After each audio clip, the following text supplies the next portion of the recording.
Assalamualaikum warahmatullahi wabarakatuh. Perkenalkan, nama saya Rafi Akbar, NIM 2235012, mata kuliah Hukum Internasional, semester 3, Fakultas Hukum, Prodi Ilmu Hukum. Saya akan menjelaskan materi tentang sejarah perkembangan hukum internasional. Perlu dilihat terlebih dahulu ketentuan-ketentuan yang mengatur hubungan antara raja-raja atau bangsa-bangsa pada zaman dahulu. India kuno telah terdapat kaidah dan lembaga hukum yang mengatur hubungan antar kasta, suku-suku bangsa, dan raja-raja yang oleh adat dan kebiasaannya. Ada macam-macam hukum internasional, yaitu kepetuan masyarakat internasional terhadap hukum internasional, kelemahan dan kritik terhadap hukum internasional, hakikat hukum internasional sebagai sistem hukum horizontal dan koordinatif. Hukum internasional tidak memiliki badan dunia dengan organ-organ dan kekuasaan yang diperlukan. Hukum internasional sebagai trilaw. 1. Pandangan yang menyangkal sifat mengikat hukum internasional. Pendapat John Austin mengenai hukum dan penerapannya pada hukum internasional. Tanggapan atas teori Austin, Mockstar, Caberly, dan Pollock Starkey. Masalah sanksi-sanksi dalam hukum internasional. Dasar berlakunya hukum internasional, yaitu teori hukum alam atau natural law. 2. Teori voluntaris. 3. Teori kehendak negara. 4. Teori kemauan bersama atau Varian-Barung. 5. Mazhab Vienna atau Wina. 6. Mazhab Perancis. Teori hukum alam memiliki pengaruh yang kuat atas hukum internasional, di mana pada awalnya mempunyai ciri keagamaan dan kemudian dilepaskan kembali oleh Hugo Grotius. Menurut Grotius, hukum alam adalah kesatuan kaedah yang diilhamkan alam pada akal manusia. Teori ini mengatakan bahawa hukum internasional mengikat karena hukum internasional merupakan bagian dari hukum yang lebih tinggi, yaitu hukum alam yang diterapkan pada kehidupan masyarakat, bangsa, dan negara. Teori kehendak negara. Pada dasarnya, negara-negara adalah sumber segala hukum. Hukum internasional mengikat karena negara atas kemauan sendiri maupun tunduk padanya. George Jenlek, Self-Limited Theory, Z. HI adalah hukum tata negara yang mengatur hubungan luar suatu negara. Teori kemauan bersama. Trippel mengatakan hukum internasional mengikat bagi negara karena adanya suatu kehendak bersama yang lebih tinggi dari kehendak masing-masing negara untuk tunduk pada HI. Kehendak bersama ini tidak perlu dinyatakan melainkan secara diam-diam. Kelemahan dan kekuatan. Mengikatnya hukum tidak dapat dikaitkan digantungkan pada kehendak subjeknya, tidak sesuai dengan kenyataan dan praktik. Sumber hukum internasional tidak semata-mata hukum perjanjian. Terdapat hukum kebiasaan sebagai sumber hukum utama. Mazhab Wina.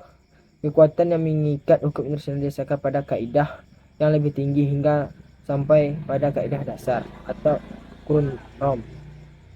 Hans Kelsen menyatakan asas pacta sunt servanda sebagai kaedah dasar hukum internasional. Ajaran ini tidak dapat menerangkan mengapa kaedah dasar tersebut mengikat. Mazhab Perancis dipelopori oleh Fauchet Duguid. Ajaran yang merasakan kekuatan mengingatnya hukum internasional pada faktor biologis, sosial, dan sejarah kehidupan manusia yang dinamakan fakta kemasyarakatan. Dasar kekuatan yang mengikat hukum internasional adalah karena hukum internasional mutlak diperlukan guna memenuhi kebutuhan bangsa-bangsa untuk hidup bernegara. Bab 3. Klasifikasi atau tipologi organisasi internasional. 1. Organisasi internasional publik. 2. Organisasi privat internasional. 3. Organisasi yang berkarakter universal. 4. Organisasi internasional tertutup. 5. Organisasi antar pemerintah. 6. Organisasi supranasional. 7. Organisasi fungsional. 8. Organisasi umum. 2. Laurie Bennett, Modern International Organization Classing Intermental Organization atau IGO and non-governmental organization atau NGO. Selain itu, beliau juga mengklasifikasi OI adalah antara privat dan publik, universal dan regional, tujuan umum dan tujuan khusus. Boet, beliau mengklasifikasi OI berdasarkan satu, fungsi organisasi politik, organisasi administrasi, organisasi yang mempunyai kompetensi luas, dan organisasi-organisasi yang mempunyai kompetensi terbatas. B. Sifat global dan regional. C. Perjanjian antar negara dan antar pemerintah dan non-pemerintah. D. Kewenangan, mempunyai kewenangan supranasional dan mempunyai kewenangan supranasional. 4. T. Sugeng Istanto, beliau mengklasifikasikan OI sebagai berikut. 1. OI privat, organisasi yang badan bukan pemerintah melainkan orang perorangan yang melakukan kerjasama untuk kepentingan internasional yang diselenggarakan badan-badan sejenis berbagai negara. B. OI publik, organisasi dari pemerintah negara yang melakukan kerjasama untuk kepentingan internasional. Beliau juga mengklarifikasikan OI publik ini menjadi OI global dan OI regional. 5. Wayan Parhiana, beliau mengklarifikasikan dengan meninjau berbagai segi, yaitu ditinjau dari ruang lingkup kegiatan, dibedakan menjadi OI global atau umum dan OI khusus. B. Ditinjau dari tujuannya, dibedakan antara OI dengan tujuan umum dan OI dengan tujuan khusus atau terbatas. C. Ditinjau dari sudut keanggotaannya, dibedakan antara OI yang anggotanya terdiri dari negara-negara, pemerintah negara-negara intergovernmental. 6. Tengku Mairudi, beliau mengemukakan bahwa suatu OI dapat sekaligus menyandang dari satu macam pergolongan bergantung kepada segi ditinjau dalam menggolongkannya. 1. Kegiatan administrasi. 2. Ruang lingkup. 3. Bidang kegiatan. 4.